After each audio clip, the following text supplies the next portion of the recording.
Okay, so I've spent about half hour, 45 minutes or so blocking in the shell painting, and there's a lot of glare on that background there. That's a little bit better. You can see that I've been focusing primarily on value, masses of light and shadow, but I've also been paying attention to some color. There's a kind of an orange quality to the transition from the dark into the lighter part. It's hard to see in that video. The lighter part of the platform there.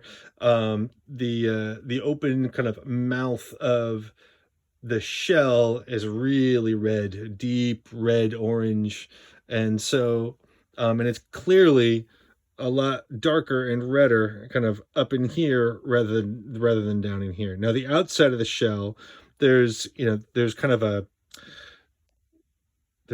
pink quality to this area, and then it turns into, like, in this area is definitely a lot cooler, right?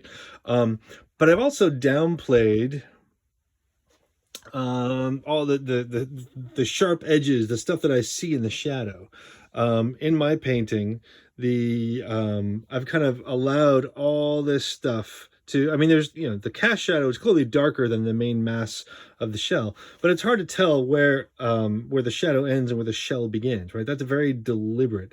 There's a lot of stuff, it's hard to see here, but there's a lot of stuff that you can see inside that open mouth of the shell.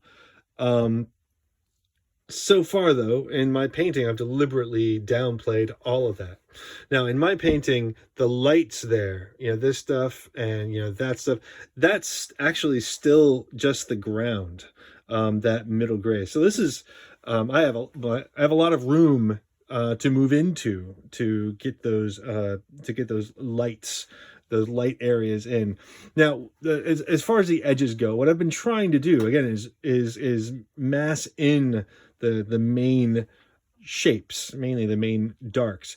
But as I've been putting them in, what I've been trying to do is, this shape, this right in here, this edge is clearly, it's the edge of it's the edge of a cast shadow, right?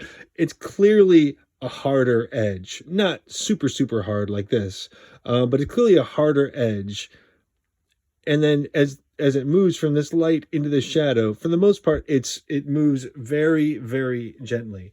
There's stuff that you can see. There's, like, topography that there's slight little mounds, but mainly the mass as a whole moves very gently. What I'm trying to do is, if I need a hard edge somewhere, the opposite side of that shape I'm trying to make soft.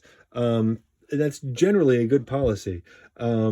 So what I'm going to be doing, as I'm building this painting, is just that, as much as possible.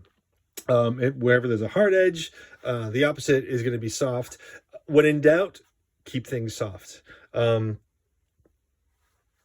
have, like, if I do that in my painting, it'll look much much more atmospheric. If you have too many edges, even if you get the colors right, the edge is too hard. There's like a vacuum quality. There's no air in the space that the object, the subject, occupies. So anyway, edges. That's what I'm really focusing on. I'm not trying not to get distracted too much by color. Focusing on value, mass, and edges. Anyway, all right.